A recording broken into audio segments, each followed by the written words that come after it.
video game was to take the inspiration from the comic books and bring that to the interactive experience. So gamers can play as Thor, use his hammer, bring down the thunder and the lightning, just like they experience when they read the comic books as a kid or they'll see in the movie. He is the god of thunder. We really want to express the power that he has as a superhero.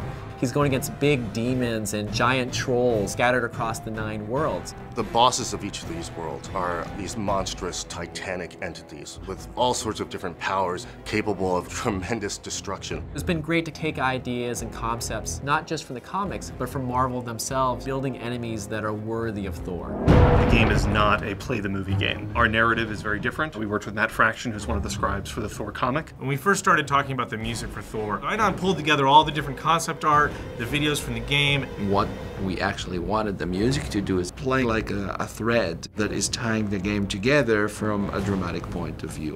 What Odinson has done is really bring each world to life and make them feel distinct, but at the same time part of a greater whole. Music is always the emotional dimension.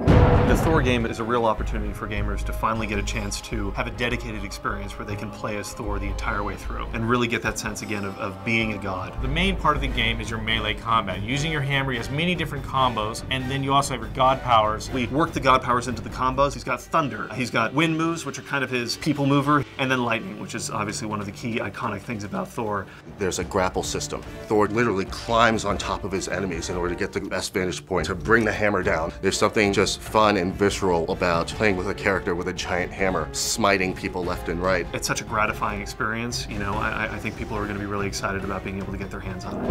One of the key things to think about in terms of Thor God of Thunder for the Wii is it's not a port of the next-gen game. It is its own unique game. I don't think the Wii has ever had this kind of title on it before. It's much more action-driven. I want the player to be able to take away the feeling that they were able to wield the power of Thor. A young gamer can just enjoy swinging the Wii remote around, breaking things, and then a more hardcore gamer will be really impressed with the depth of the combat and the depth of the player progression. We've got a few unique levels that don't appear in the next-gen game. We've got our own unique flying levels, which are an entirely different form of gameplay. We feel that you get a better game out of building a project from the ground up rather than bringing it over from a different system. It's given us the opportunity to have unique characters, unique flight levels, and a completely unique ending to the game that features a new experience that you wouldn't get on any of the other consoles.